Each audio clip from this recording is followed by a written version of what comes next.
may mga kwento tayong tinatago.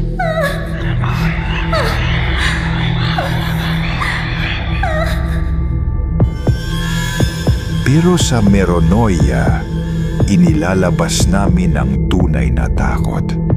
Mga kwentong sinasabi ng ilan, pero hindi pinaniniwalaan ng karamihan.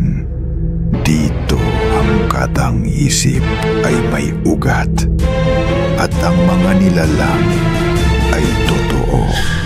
Ang mga kwento namin ay galing sa mga Pilipino, para sa mga Pilipino. Oras na para maniwala ka, oras na para matakot. Meronoia, hindi ito kwento lang. Ito ang tunay na takot.